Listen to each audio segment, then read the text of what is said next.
everybody. Welcome to BO Boys for Monday, June 26th. Fuck it. It's a raw feed. We're doing it live. I'm Clayton.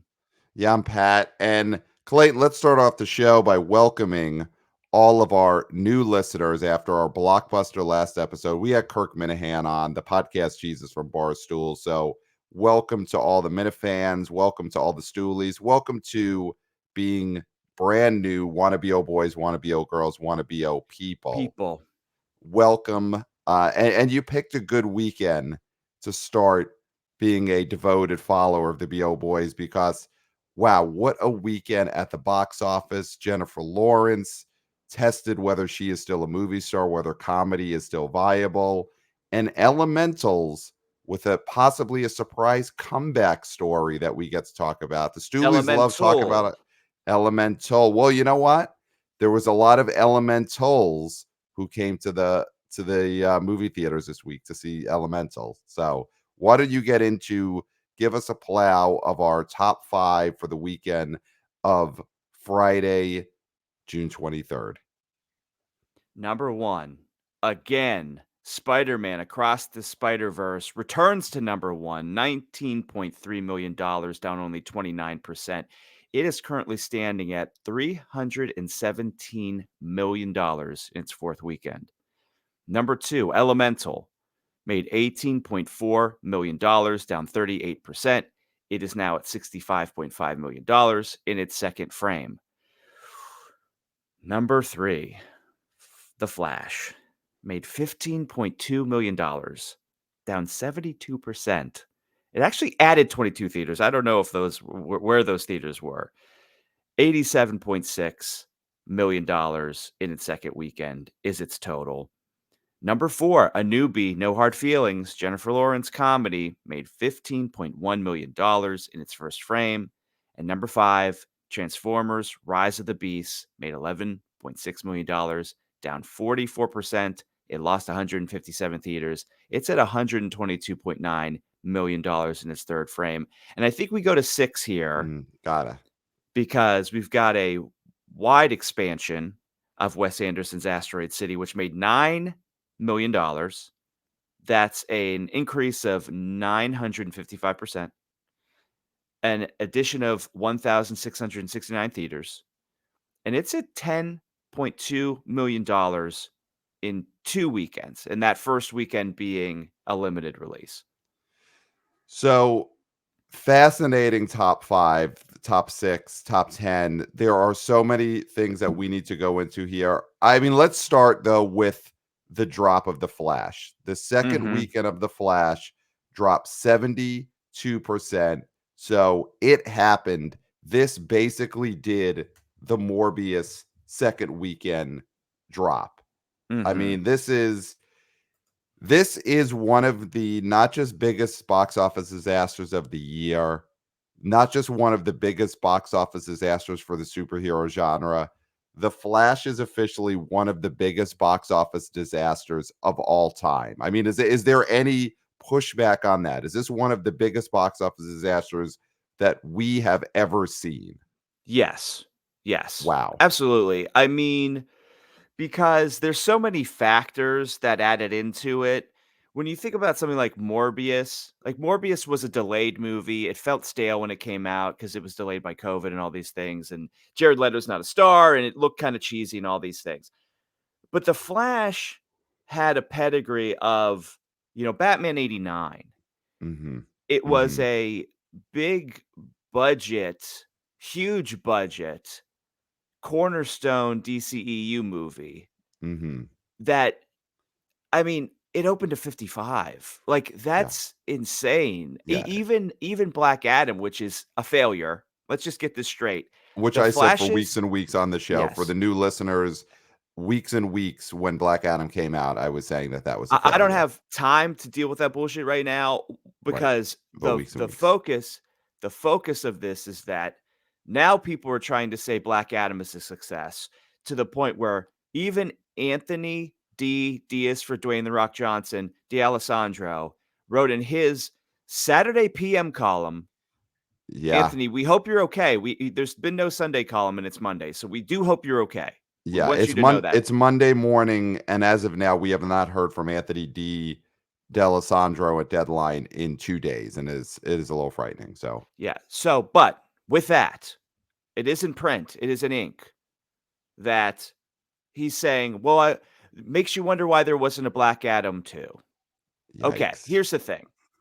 The failure of one movie does not go back and change time and Mhm. make another movie a success. Black Adam is a Mhm. failure. Black Adam is a failure because it was superheroes plus rock and it still failed. Okay. That is fact, and nothing will change that. If anything, Black Adam is a reason why The Flash did worse because it was a crappy movie that this movie had to follow. Okay. Right, right. So don't start changing history. We're going to talk about other changing history here with Elemental now. That is maybe going to happen that we have to nip in the bud. We have to cut a lot of shit this episode, and I don't like to go hardcore so early in the morning and so early in the episode. But I'm getting riled up. Okay, The Flash is a failure, but Black Adam is also a failure. Yeah. Like you said, the Flash is partly a failure. I mean, listen, the Flash is a failure for many reasons, but one of them is that because of movies like Black Adam and Shazam 2 and Quantumania, even though that's Marvel, moviegoers are just fully distrusting of the superhero genre right now and tired of it.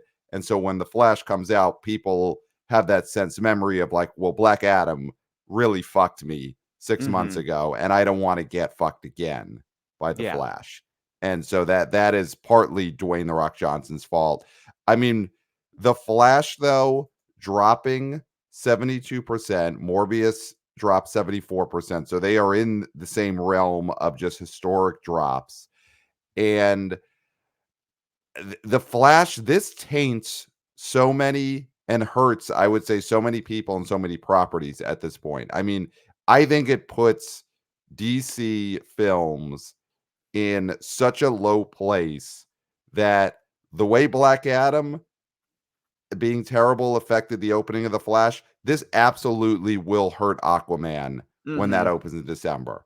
There is Yeah. no way around it. And I know Aquaman, the first one, made $1 billion. And I know people do have some fondness for that. And James Wan directed, so on and so forth. But this will affect that because people right now, other than the fanboys, they all out hate DC films coming off of this string of movies. And I'm there just is such bad will for DC films, and they absolutely need a break. And I'm thinking a 8 to 10 year break. That's obviously not going to happen. But a no. 6-month break to December for Aquaman, that is nowhere near far enough out for people to go from The Flash and then go see Aquaman.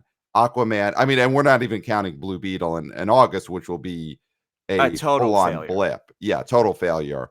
But that is how big of a bomb this Flash is that Aquaman is screwed. Yeah. Is screwed. And this is a second weekend of a wannabe blockbuster tentpole Yes. movie, and they were doing buy one, get one free.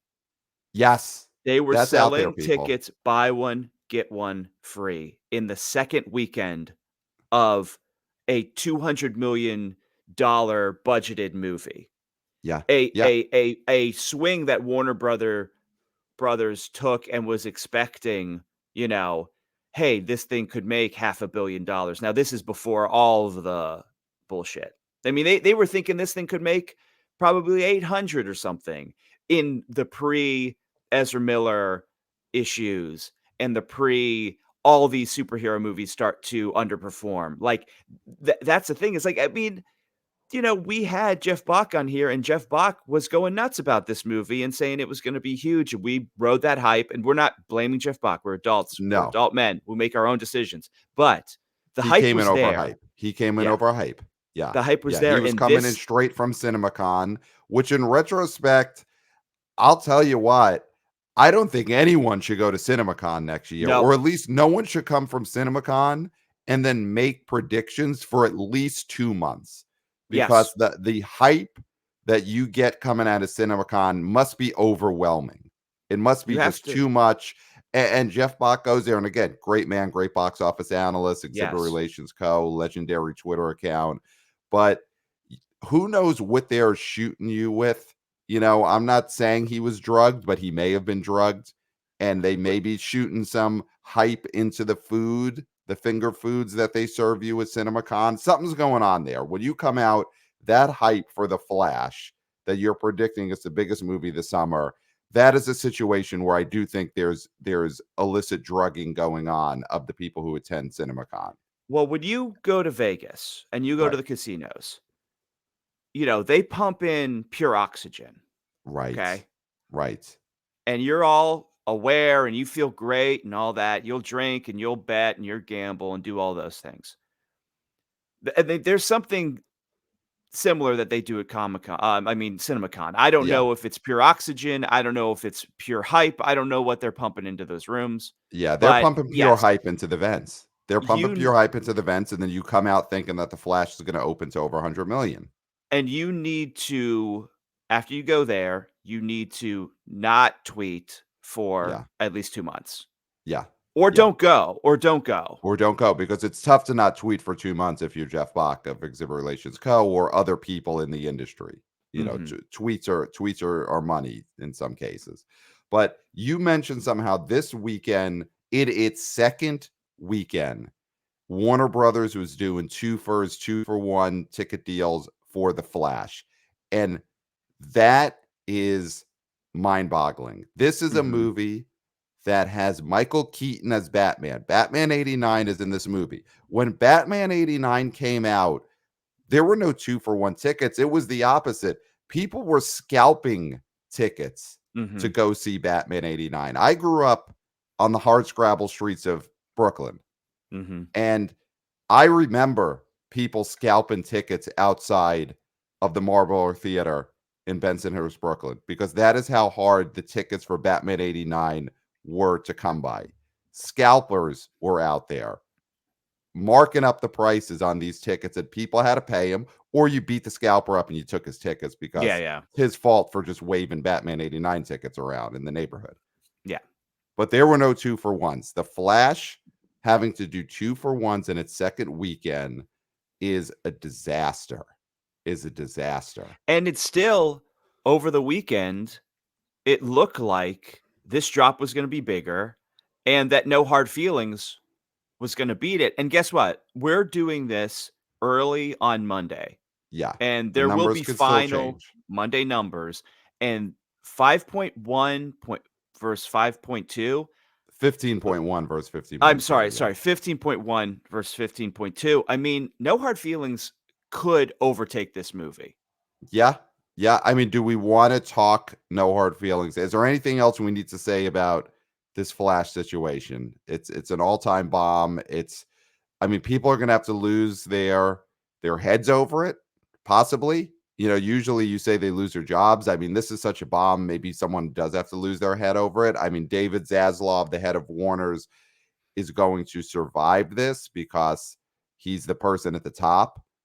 But this should be a blight on his legacy forever. Yeah. Obviously, people hate him for a lot of reasons. He's anti-writer, he's closing Turner Classic Movies, but being the person who said that The Flash is one of the great superhero movies ever, putting this out in theaters, this is a blight on his legacy for Yeah. sure. And I mean, listen, we mentioned it last week with Kirk Minahan that somehow Warner Brothers roped Tom Cruise into calling The Flash one of the greatest movies he's ever seen, or movie that theaters need right now. Whatever it was that Tom Cruise was saying, he was going over hype, and he's going to have to live with that on his legacy, that Yeah. he overhyped The Flash.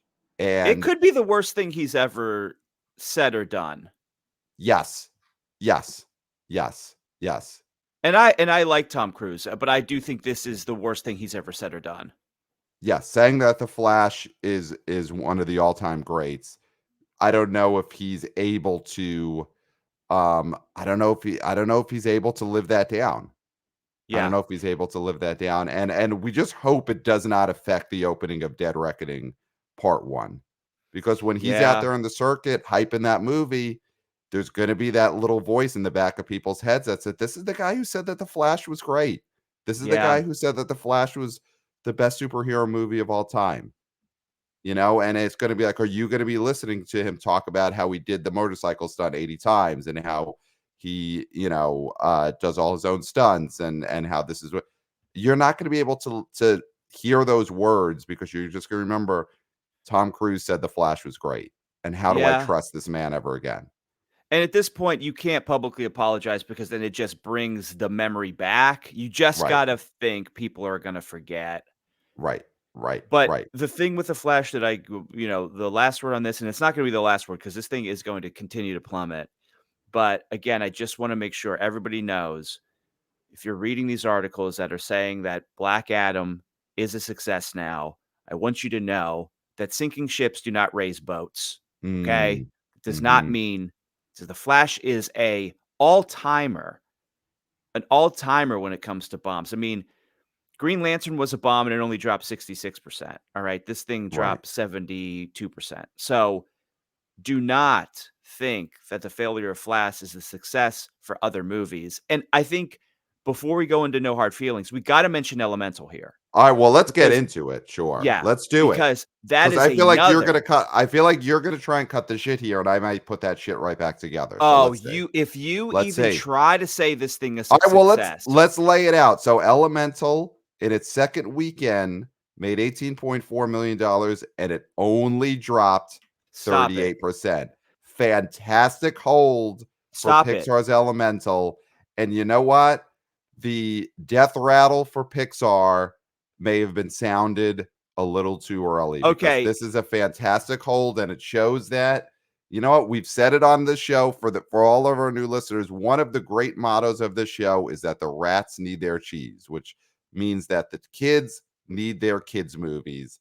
And it's a rule that we sometimes forget, and I think it played out this second weekend. The rats needed their cheese, and Elemental was the cheese, and the rats did come out because Pat. this is a great second weekend hold.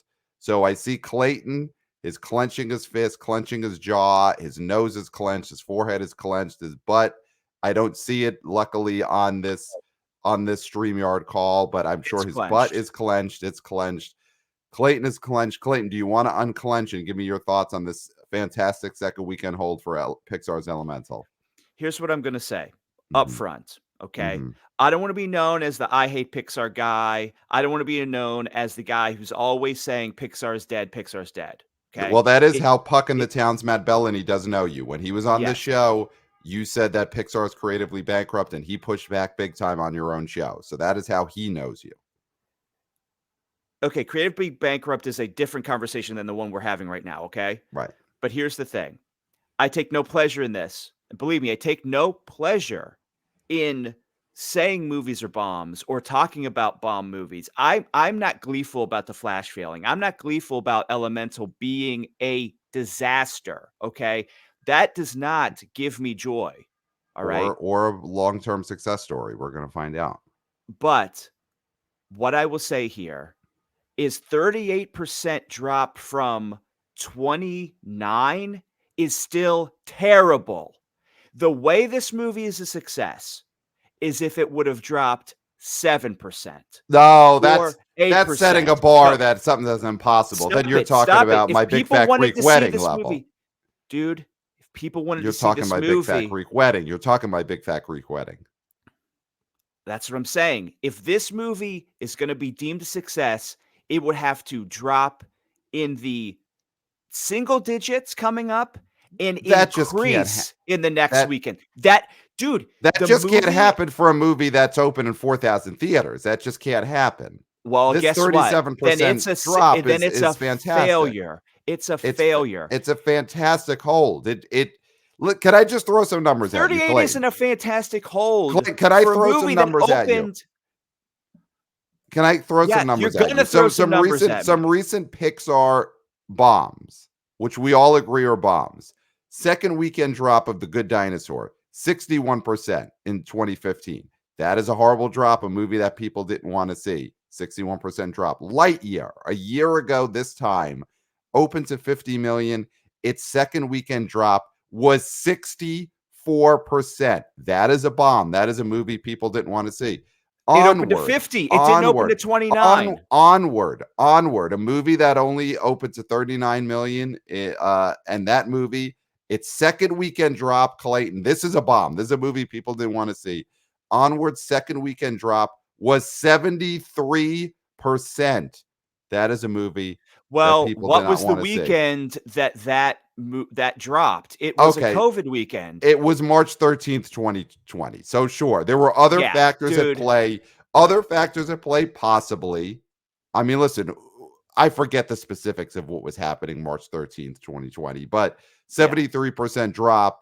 Do you want to give other factors credit for Onward dropping? Do you want to give Onward an excuse? Because I'm fine with just saying No, on March 13th, 2020, Onward dropped because people just didn't want to see it, and there were no other external well, factors. Onward, the thing is, here's what the story on Onward is that, yeah, that drop wouldn't have been this in the 70s, but that drop would have been in the 50s or the 60s. Onward was not a movie people wanted to see. So when we Exactly. talk about the history, but what I'm saying, But Pat, Elemental only dropped 38%. It's not a because movie that it audiences are opened rejecting. It's not a what? movie that audience, and maybe it took the word of mouth to catch up for a week. Maybe the rats needed to congregate at the summer camps, and then the rats started making rat sounds, and they were like, you know what, Elemental might be not that bad cheese. Pat, okay. Here are Yeah. the facts on this. All right. Okay.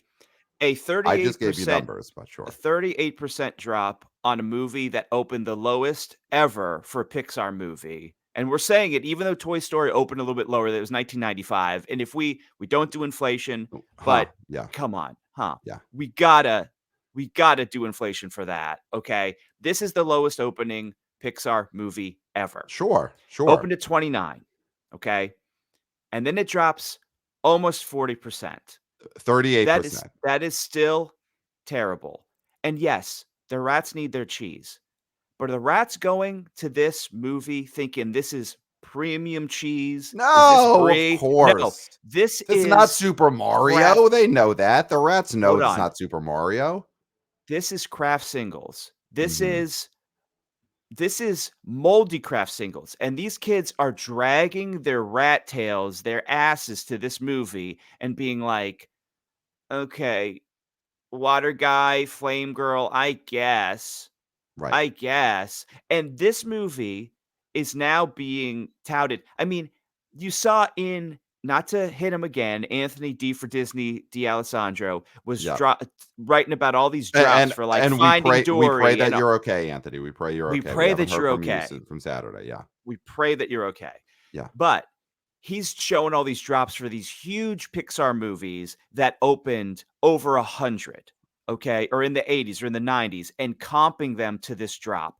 This is ridiculous, But I okay? gave you drops for Pixar bombs. Like I Okay, gave you but drops for still, movies that were dropping from comparable opening weekends. This let is me a give 38% drop means that people possibly don't hate this movie. let me give you a fact. Okay. Spider-Man Across the Spider-Verse, a movie that's Sure. been out for 4 weeks, still beat Elemental. If Sure. Elemental was as strong or people liked it as much as you said they do, then it would have been number 1, it would have been a clear number 1. I'm This saying movie was beat by a movie that's been out for 4 weeks. sure, but Spider-Man into the Across the Spider-Verse is possibly going to be the biggest movie of the summer. So, it's like comparing some secondary movie that came out in 89 to Batman 89 when scalpers were scalping tickets. This is Spider-Man is the movie of the summer, barring Dead Reckoning coming out in a few weeks. So of Do course not Elemental's at buy that level. It's not at that level, but all I'm saying is, do movies not have a chance to redeem themselves? Do movies No, not have a chance to go on a run? And maybe that is going to happen with Elemental. Maybe not, but it needed to have this second weekend to give itself that chance for redemption. And as BO boys, I don't think we should, just because we have a grudge against a certain animation studio, I doesn't don't have a mean grudge. I don't that have a we should grudge. just give it no chance to go on a redemption run.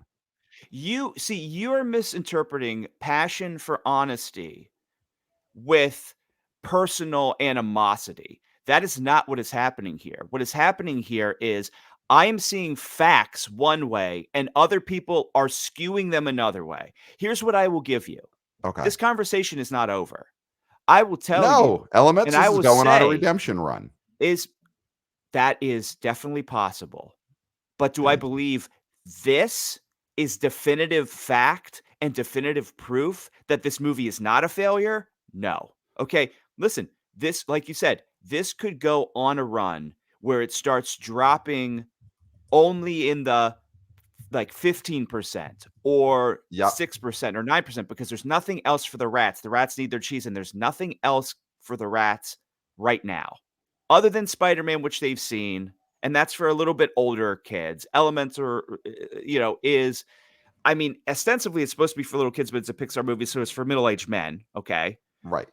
But the the narrative here that this thing is not at this moment a financial disaster, because I know you don't like to talk about budget, but this thing cost $200 million. Oh, the Pixar movies can't cost this much going forward. Okay. So They're this not will at still that be a level. financial failure, and it's not a success in the sense the way that artistically Ratatouille was, or with the little Up robot and yeah, the little robot whatever. guy, Wally. Wally.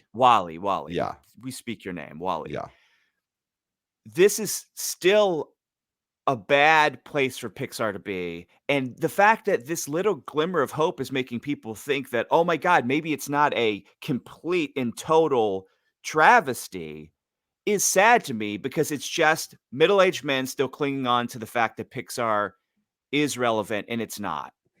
There is a very good chance that this solid hold, is not the result of the rats in the schoolyard saying that Elemental is better than we had heard. It is just a matter of Pixar now caters to a much older audience, and the older audiences don't always go to things opening weekend. Yeah. And that could be the case where this elderly, decrepit audience that loves Pixar movies do need a few weeks before they finally get around. They don't want to go opening weekend to deal with the crowd because they've got their, walkers and their rascals that they need to have an extra seat for. And they And don't want so a they long want bathroom line because their right, prostates are all right, fakakta. right. So these elderly Pixar fans, they maybe are going to come out more second weekend, third weekend, fourth weekend. And that is just I think then that's how Pixar needs to budget and plan for their movies. That their elderly crowd won't come out on opening weekend, but hey, much like something like Book Club, Pixar movies could have a long run. Not Book Club 2, but the original Book Club Yeah. had a nice leggy run, and that's the Pixar audience now. Yeah. I mean, this is an ongoing conversation, obviously. So Yeah, we will see. I mean, listen, we will see. I am willing to give it up to Elemental if it makes some sort of historic run. Right. But if this thing doesn't drop in the teens next weekend, then it doesn't matter. Right. Well, listen, it's gonna, on one hand, you would say next weekend Elemental doesn't have much competition because there's no kids movie coming out, but it actually might have direct competition because the Indiana Jones 5 movie is coming out next weekend, and that may overlap with the same 70-year-old plus audience that Pixar Mhm. caters to now. Yeah. So it may have direct competition. We may see a huge drop for Elemental because all of their older audience want to go see Indiana Jones. So Now, we will see. we do wanna get into No Hard Feelings, but I think quickly we We do have have to to. give props to Spider-Man Across the Spider-Verse because this beating Elemental is positive in the sense that, at least for me personally, and I know, this is going against what I just said, but if Elemental would have gone to number one, it doesn't deserve to be number one. Well, So the fact there you that go. Spider-Man, Personal bias. Yeah. but it does not deserve to be number one. And the fact that it's not number one, the fact that it's number two makes the world right. Okay. Mhm. And this Spider Mine cartoon it's a phenomenon. 317. Uh, And, man, I mean, it's not doing as well internationally, but we're just talking domestic. Domestic, this thing is just going on such a run. Mhm. 29% drop, $19 million. Number 1 again in its 4th weekend. I mean, people love this movie, and you know what? It got some PLFs back. It was in a lot of Dolbys because The Mhm. Flash has been kind of, not kind of, The Flash has bombed, so nobody's putting this thing in PLF. So Elemental got a few, Spider-Man got some. So this thing is still going. Yeah, it's the movie. It is the movie of the summer at this Mhm. point, and Dead Reckoning is the one that has a chance to overthrow it. But again, Tom Cruise's credibility might be shot after Mhm. him praising The Flash. I mean, this is to me way worse than jumping on the couch and whatever it was he did You're glib, you're back in glib, you're those. glib. You're glib when he called Matt Lauer glib, which now would be you'd be hailed as a hero if you That's went one of on the best TV. things he's ever said. Right, right. Calling Matt I Lauer liked it glib that's today gets you a Nobel Peace Prize, but yeah. he said it back in 2010 and people did not like it then. But him saying The Flash is a great movie could cost Dead Reckoning the summer crown. So it could be Mhm. Spider-Verse because of that. So we will see. So do we want to get into, the opening weekend of No Hard Feelings? If you listened to our blockbuster last episode we did with Kirk Minahan, biggest BO Boys episode of all time, we did spend a lot of time talking about what No Hard Feelings would do, the big new opener at the box office this weekend. And the low range was, is this moving it open to 9 or 10? I was pulling for maybe it gets to 70, 17, 18, and it got to $15 million, open number 4, neck and neck with the Flash. Maybe it overtakes the Flash when the final numbers come in. But Clayton, where do you see this opening weekend of 15 million for JLaw, for No Hard Feelings, for the big studio comedy? Is this a sigh of relief? Is this a victory? Is this a disaster? What is this $15.1 million opener? It's so because I said 13, and Mhm. obviously this went over a little bit. Yeah. I think it's in that weird Schrodinger's cat situation where is it a hit or not a hit, and we don't know yet. I think, Right. again, we have to look at what it does next weekend to really know how it is performing. I think 15 is good, and I think 15 mi is pushing me over the edge to positivity on this because Yes. it did overperform the low expectation. I mean, there was tracking where this could come in at 7. There was Yes. tracking where this could come in under The Machine, okay, Burt Yes. Kreischer's Machine, Yes. because there was a lot of question marks. Is Jennifer Lawrence still a star? Will she bring out the fans? Will she bring out the young people? Will this premise turn the young people off? Right? Do people want hard R comedies? None of these have been definitively answered by this movie, but it's more positive than it could have been. Oh, And for sure. we went to see this movie on Friday night, was Yes. it? So after we had taped the Kirk Minahan preview episode, yes. Yeah, so that was on well, we recorded that earlier Yeah. in the week, and then we went and Yeah. saw this movie. And the crowd was very young and Yep. very female, and it was a date movie, and young women were bringing other young women. So Yes. this is proving that Jennifer Lawrence has young female fans, which is incredibly important for a star like her moving forward. Yes. Because we Yes. know she has the guy fans who, love her acting, think she's Yes. attractive. We were just being honest. Yes. She is Slobber she over is a her acting. Yes. yeah, and but the young women coming to this movie and liking this premise and laughing along to this premise bodes well for this film, okay? Yes. And it's Yes. skewed female, 51% female, okay? And 64% between 18 to 34. That is the sweet spot. That is what you want, Yes, okay? yes, yes. You do not want this to be just an old audience that, heard her on the Bill Simmons rewatchable with a bad microphone. You want this to Mhm. be a young audience that saw her on Hot Ones and loves her from the Hunger Games series, and that's And what wanted to happened. give her a hug because that bad man made her cry. Yes, yes, yes. How dare you, Sean from Hot Ones, make Jennifer Lawrence cry with those hot wings? Worst thing he's ever done publicly. I don't know what his private life is like. Yeah. But this is, an Anthony D. Alessandro. Listen, we use him every weekend. We talk about him every weekend. He says, don't bet against Sony. They know how to make these female skewing movies big. Little Women, Where the Crawdads Sing. This Mhm. $15 million start is positive. We really like the movie. We were laughing. It's heartfelt.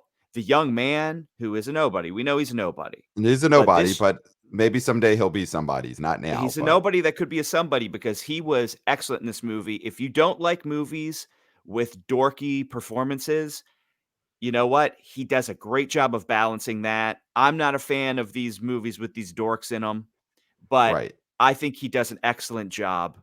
And he's a guy to watch. Yes, So, yes. what are your feelings coming out of this weekend with No Hard Feelings? I mean, I think that this is not best case scenario, but it's pretty close in terms of where the expectations had gotten. Listen, again, this is one of those movies where a year ago when we saw this place on the calendar, Jennifer Lawrence and a hard R comedy, we're like, maybe this gets to 25 million opening weekend. As of course, as we got closer to the opening, the tracking was soft.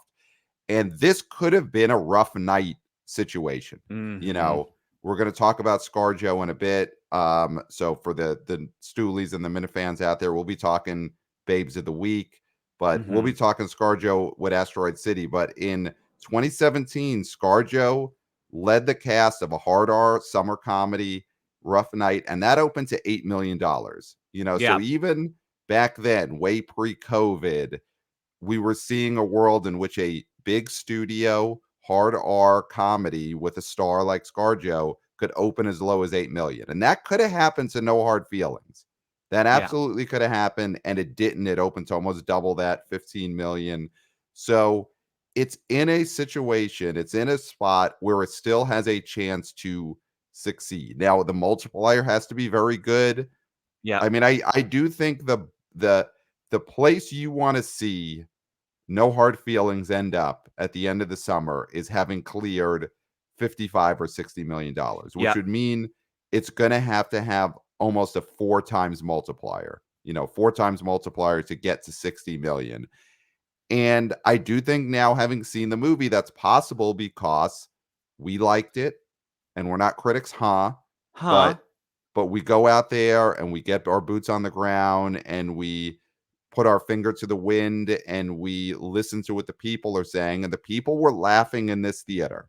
And that is, if this movie uh, was not funny, it would have no chance at legs. But Yeah. it was a movie that played, and listen, we saw it on the coast. We didn't travel to the middle of the country and watch it with the Stax Dwellers and the Plain Billies and the Earth Dogs. Earth We watched it Dogs. with coastal elites. But I think this is a movie where the coastal elites laughing at it is a good sign, because there was a good chance that the coastal elites would turn on this premise, would Yeah. turn on the idea of a sex comedy, and that didn't happen. So I Yeah. do think that the Earth Dogs will lap this up. The Plain Yeah. Billies will lap this up. And when I say lap this up, obviously that's something a dog does, so it would sound insulting, but I'm not meaning that to be insulting. No. The Earth Dogs and the Plain Billies lapping it up. I see that as it's a nice thing to say about them. Rich people lap up caviar.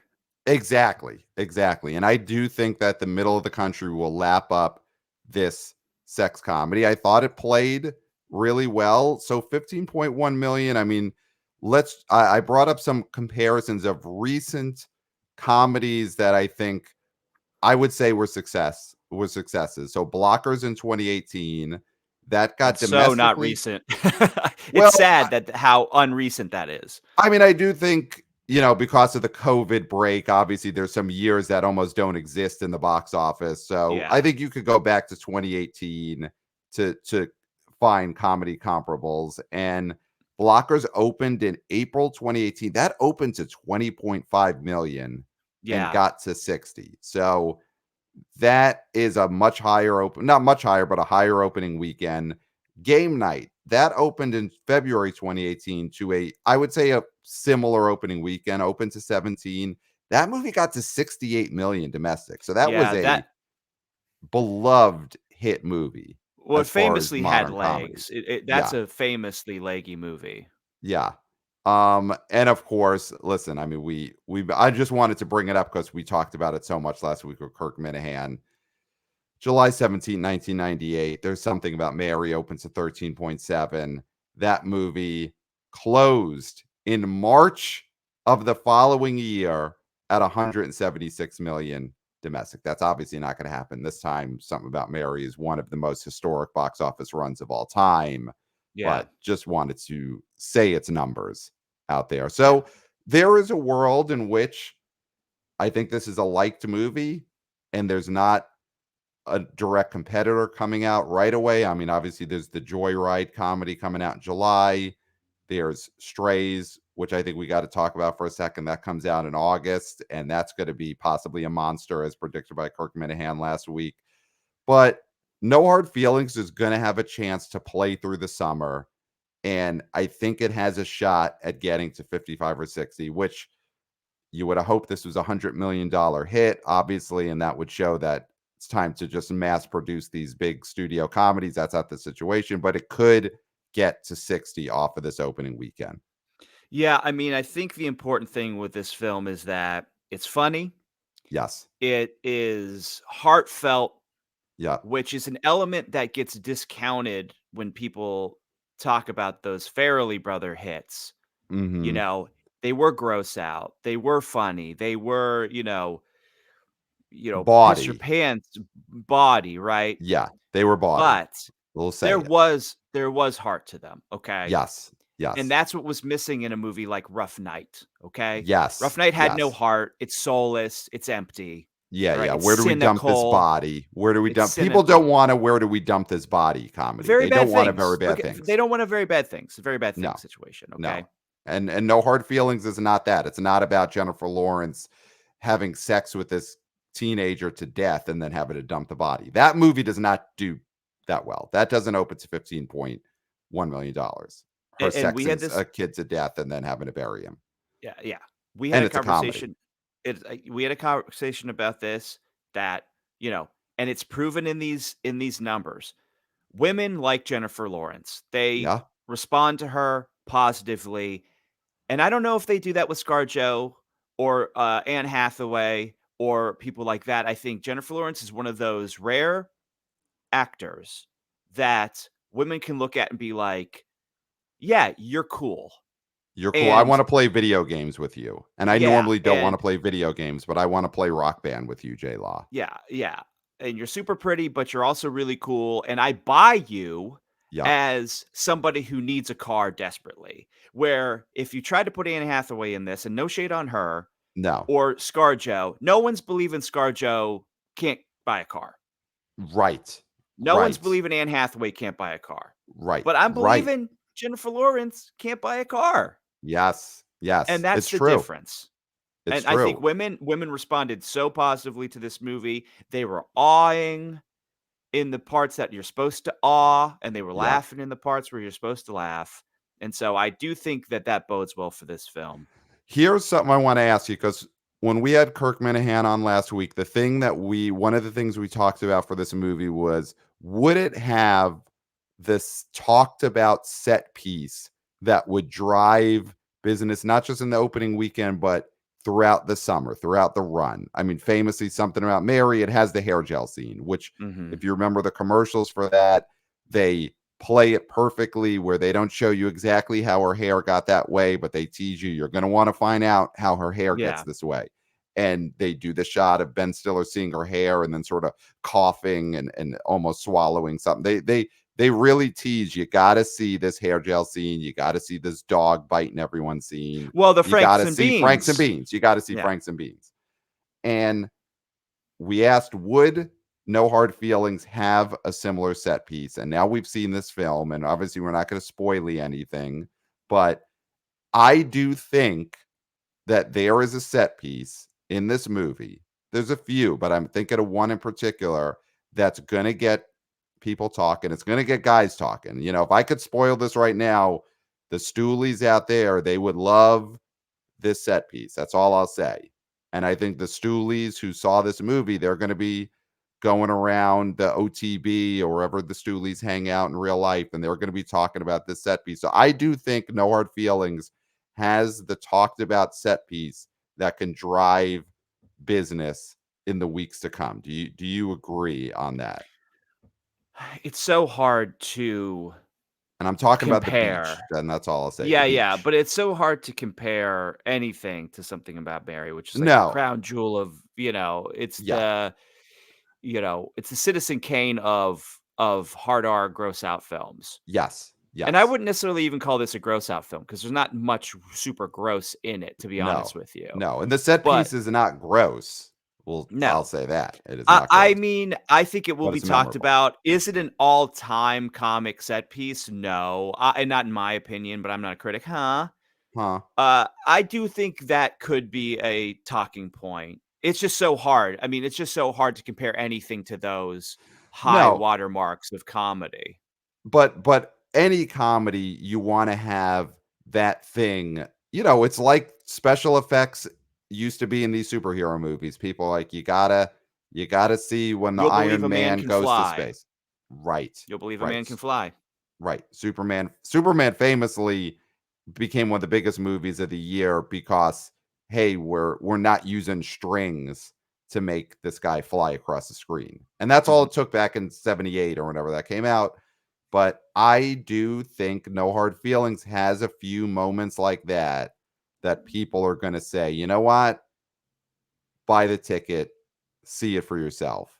Mhm. And I think it's got a shot at a leggy run. It's not going to be something about Mary, but could it be Blockers? I think it could be Blockers, and I that'll mean, be good if it's enough. blockers, Yeah, this proves Jennifer Lawrence is an all-timer yeah.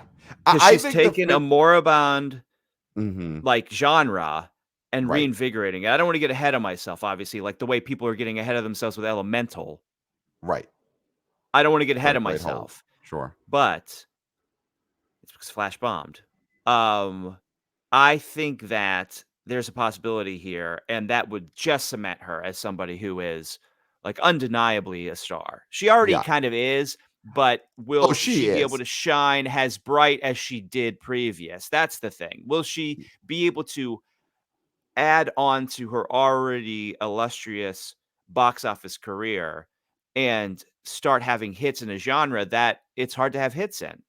I mean, listen, I think this movie opening to 15 million this weekend solidifies her as a star because there's no other reason to see No Hard Feelings other than the star of the movie is Jennifer Lawrence. There's no Mhm. IP, there's no special effects. There It's is well-trod territory. well-trod territory. This is not a crazy premise. It's not a premise based on a scandal, based on a New Yorker article. There's no IP in at all in this. It's not like this is the real story of this is just, do Well, it you is want to see based on an Jennifer? actual ad. It's based on an actual ad. But not a famous one, not a New Yorker article. But anyway, this is not based on anything other than, do I want to see Jennifer Lawrence in a movie at the movie theater? And for Mhm. that to get you $15 million right now, that is star power. That is star power. So And I I only a I think $45 million budget because Sony knows how to go low on budgets. I know that's yes. high for a comedy, but whatever. 45 million is a drop in the bucket now for Yeah. budget-wise, and you got a star, so you're not gonna get Yeah. her cheap. That's for Yeah. sure.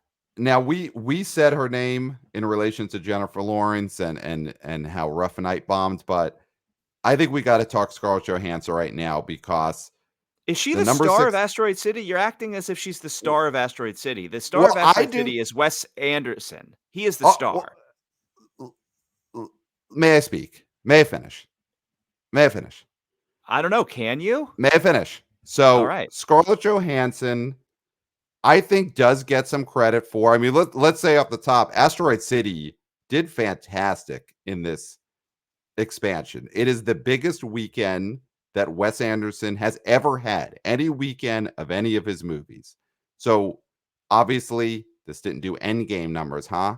But Huh. for Wes Anderson this far in his career to have the biggest weekend he's ever had, that is a sign of success. So people like Asteroid City, this movie is set up for success. And I do think, obviously this is a Wes Anderson movie, so there's a scroll of 30 names deep. They should have had Logan Paul. They should have had, as Kirk suggested, Mr. Beast snuck in there, but they didn't. But it's got Mhm. a lot of names, and I do think Scarlett Johansson. There's two actors who I give credit for this good number. I give credit to Scarlett Johansson, and I give credit to Tom Hanks as to why I mean, Asteroid City overperformed. Clayton, Clayton, if this was a Wes Anderson movie where instead of Tom Hanks, it's Bill Murray, I do think this doesn't get as much pre-release buzz and goodwill and as high of a number. I think Tom Hanks absolutely helps this movie open to $9 million in the does Tom expansion. Hanks help because he's not Bill Murray? Is that what you're saying? Or does Tom Hanks help because it's Tom Hanks? Oh, I mean, I think Tom Hanks helps because he's Tom Hanks and because Tom Hanks is a bigger star than Bill Murray. And normally that would have been the Bill Murray part, is what I'm saying. I'm not trying Yes. to throw shade on Bill Murray. Um, I am trying to say that normally Bill Murray would be playing that part, and instead they went Tom Hanks for whatever reason. They got Tom Hanks, and I do think that helps. I do think Tom Hanks is, for all of the online buzz that Bill Murray gets, and people love getting their pictures with him when they're in the supermarket or wherever he shows up at a racetrack. I think Tom Hanks is obviously a much bigger star than Bill Murray, and Tom Hanks is still a draw. We saw that with Elvis. We saw that with That Man Called Otto this past winter. Tom Hanks still gets people in the movie theater, and I think Tom Hanks helped elevate this Wes Anderson movie above a normal Wes Anderson movie. And I think Scarlett Johansson did too, because this is where people like to see Scarlett Johansson. I think she looked Well, fantastic in the trailers, and I do think her in this type of movie, the art house loves her, and I think the people across the country love her. She's Black Widow. She's famous. She's been famous forever, and she's Scarlett Johansson. I think those two actors did help this movie have Wes Anderson's biggest weekend of his career. yeah, I mean, I agree with that. I think the bigger the stars in these movies, the better, just in general. And I Mhm. do think this looks like the most Wes Anderson movie that has come out in a very long time because it has Mhm. all the tropes. It has the same like tone, color tones, and all. It's every tick that people make fun of Wes Anderson for. This movie has it, right? So that is something that people are resonating with. And we had the conversation in the previous episode. Are all the YouTube, TikTok, Mhm. homages goofs, or are they loving tributes? And it's looking like they're loving tributes. Yeah. It's looking like now this is, let's look at the demos here. Guys, 57%. All right. Mhm. 18 to 34, 66% of the ticket buyers. Okay. That's big. Largest quad was 25 to 34 at Wow. 37%.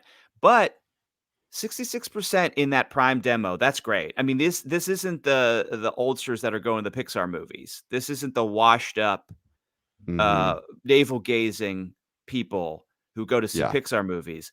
This is a young audience, Yeah. and they're Yeah. enjoying this movie, and he's having a renaissance. Now, diversity demos, 62% Caucasian, Sure. you know, 18% Latino and Hispanic, 7% Black, 14% Asian, uh, the Latinos, I mean, they love movie going. They just go support movies, right? So they'll go and see everything because they just love movies so much, which is great. They're unsung heroes of theater going. Right. Okay.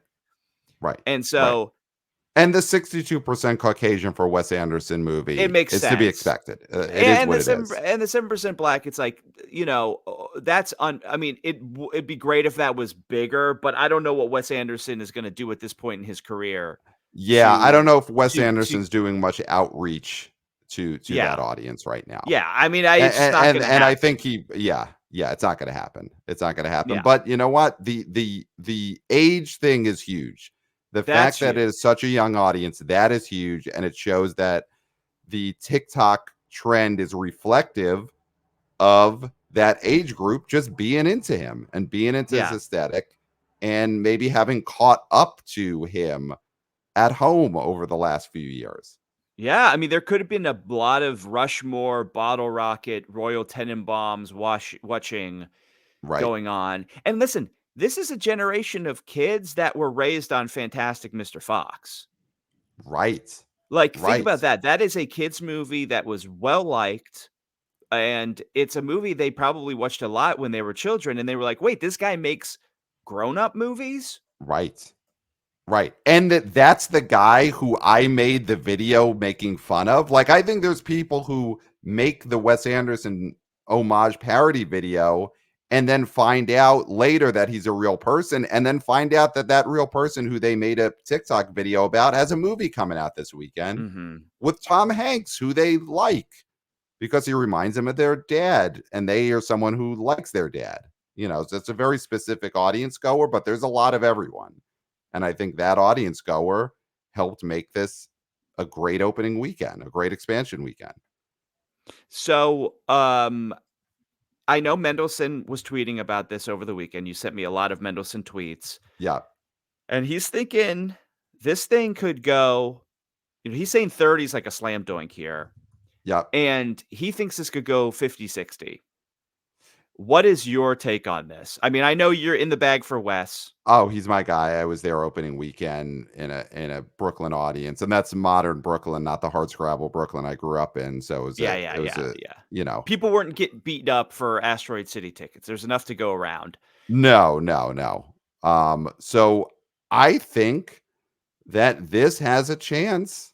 Listen, he had the biggest weekend he's ever had. So I think it's on the table where Asteroid City ends up being the biggest Wes Anderson movie of all time, which is, This was Grand domestically. Budapest is the biggest now. What was the number? What was its number domestically? So Grand Budapest got to 59 million domestic, and it Okay, made another 104 million worldwide. Obviously, that's we huge. focus on domestic, but this movie, so can Asteroid City get to 60? That's the line for whether it's the biggest Wes Anderson movie of all time. And listen, I said this last week, a big thing is going to be depending on, does this start to get buzz as an Oscar movie? And I think that's Uh-huh. happening. I think this is a movie, Asteroid City, that feels like a Best Picture nom nom nom. Probably not going to win, but it's in that conversation. So I think that's going to help. I do think you slightly poo-pooed it, but I do think Tom Hanks and ScarJo as movie stars give I didn't this. poo-poo it. I didn't poo-poo it. I think their presence gives this the it gives us a lot of help to have that kind of leggy run, because you could say, not just do you want to see the Wes Anderson movie, do you want to see the Tom Hanks movie? Do you want to see the Scarlett Yeah. Johansson movie? The And leads so of this movie aren't Adrian Brody and Jason Schwartzman as much as in these movies, especially Jason Schwartzman, can be amazing. right, They're not the leads. You have actual stars as leads in this movie, which right. is important. And I do think Jason Schwartzman is also has stuck around long enough that he's finally cracked into general audiences, fully accept that he's there, and I think find him comforting in a way that they didn't, obviously, you know, 10 years ago, 15 years ago, or even 2 or 3 years ago. But I think he's cracked through where Mhm. even and they might not want to admit it at the bar, but I do think that the Earth Dogs and the Plain Billies, they like Jason Schwartzman now, or at least that they're like, yeah, I'll see a movie with him in it, and I'll be glad he's there. I'll be glad the little guy's there. And I think that's happened, and I think it's happened with this movie. So I do think it's possible. I do think that Asteroid City could get to 60 million and be the biggest Wes Anderson movie ever. And, we'll be talking about this throughout the summer. That is incredible for a filmmaker like Wes Anderson, who's been around for now 25 years. Rushmore was 98. And he's in some ways peaking right now, or Well, Bottle more, Rocket or even before that, though. right, right. So he is not at the level of a Nolan or a Tarantino, but he is one of those directors who is a movie star director. People go to see a Wes Anderson movie because it's a Wes Anderson movie. They Well, don't do that for Ruben Fleischer or other directors who've maybe directed hits, yeah. but they do that for Wes Anderson, and I he's in a think great spot. I think the thing that is gonna benefit this movie, and it's unfortunate for the rest of the box office, is that these tent poles are failing left and right, okay? Yes. Flash is bombing. Flash is a bomb. Yeah. Elemental is a bomb, okay? Though it may redeem itself. Dial of Destiny, we'll get to it on Wednesday or Thursday. It's gonna bomb, okay? Yeah. It's not looking good for that. Transformers Transformers, is a bomb to at least way underperformer. It's yes. at 122 million domestic, but it's not none of these other than Spider-Man and Guardians, having good legs in May. None of these tent poles are taking the world by storm. None of them are beloved beyond Spider-Verse. So, and I've said this a million times, and I'll say it a million times. I'll probably say it every show. People want to go to the movies. People want to go to the Mhm. movies as much as bloggers who stay at home all day say they never want to go out and they watch everything on their big screen TV. Yeah. How big are People these want to go to, TVs? Be honest. Be yeah, honest. exactly. These TVs are not that big. Well, their TVs are laptop. Here's the thing: people want to go to the movies. Obviously, young people want to go to the movies, and if this is a movie that is doing well, getting good buzz, you know, it is a movie that people will go and continue to see, and that is gonna be to the benefit of Asteroid City. And Yes. unfortunately, it's not a case of everybody's going to see everything, right? This movie's gonna do better if something like Barbie underperforms, right? Because Mhm. it's in the same sort of, this is a, auteur doing a, bright movie that has stars in it, right? So, like, if Mhm. that movie is bad and people don't like it, they're gonna be driven to Asteroid City.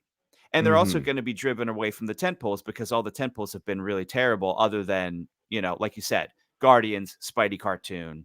And I mean, Right. Little Mermaid is not a huge hit, but it's liked Yeah, enough and it's done well enough definitely. with its Prime demo that Definitely, I yeah. it's a positive Yeah. in this summer. We have to look at Yes. it as a positive. So that's the thing about Asteroid City. If it gets to 60, that may be because everything else is doing pretty poorly. Possibly, but I mean 60 this movie gets to 60 doesn't feel like it cannibalizes anything It's else. not cannibalizing, but it's the thing is that they're gonna see this as a quality picture when other movies are not. Because the problem is not the amount of people who wanna see movies, it's the product, right? And Yes. this Yeah. is a good product, and so Yes. people will be driven to the good product because there's so much bad product out there. Yeah. And listen, even in summers where the tent poles are hitting, you get movies like an Asteroid City, which under the radar do relatively big numbers. Mhm. You do get that, and I think Asteroid City could just be that movie for this summer. It could be Yeah. the good under the radar movie that at the end of the summer you look and it's like, wow, this thing made 60. Who knows? Maybe it can make more. But I'm going to predict it here. I do think this is going to become Wes Anderson's biggest movie of all time. And Okay. this is him peaking. I think this is him peaking. I saw this in the movie theater, and this also is just a funny movie, or at least Yeah. for the people who are inclined to think Wes Anderson's funny, this is a funny one. This is You're on not the a coast, so difficult. I am, but your view is askew. I wouldn't have said that. Don't Kevin Smith me on my own show. Your view is askew, I'm saying. That's And it's a fact. I wouldn't have said that though about the French Dispatch, for instance. This is a Yeah. crowd pleaser in a way that French Dispatch was not. This will play to the Earth Dogs and the Plain Billies and the Stax Dwellers in a way that French Dispatch obviously was not ever going to play that way. So Yeah. we'll see. Could be Wes's biggest movie ever, but the TikToks helped. Tweets may not be ticks, but maybe TikToks are ticks. We'll see. Yeah. I mean, in Ticks could some be occasions ticks. they can be. Talks could be ticks.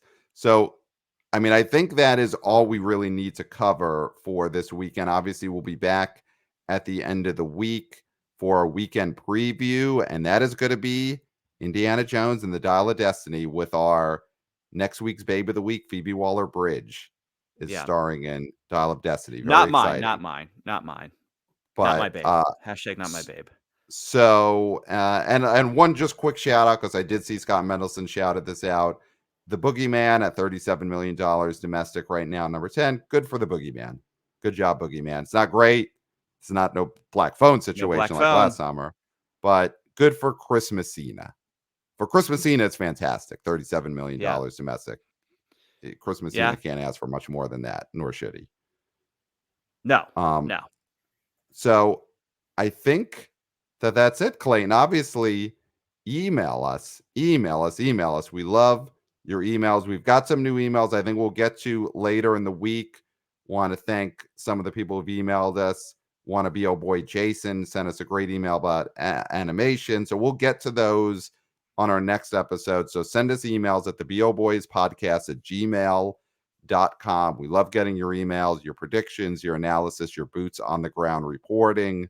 Email us at theboboyspodcast@gmail.com. Follow us on the social medias. Wannabe intern Christopher is killing it with the video clips on social media. And there is, listen, I've been talking at the water cooler at BOHQ with Wannabe intern Christopher, and there may be some brand new social media for everyone to follow. We might be getting a little revamp of social media. So Wannabe intern Christopher doing a great job. He earned the second year of this internship. He has been retained as an intern, and he's just doing a great job. So follow us at the BO Boys Pod on Twitter, and possibly more channels to come. Of course, we are YouTubers, so smash that like button, smash that subscribe button. Ring that bell.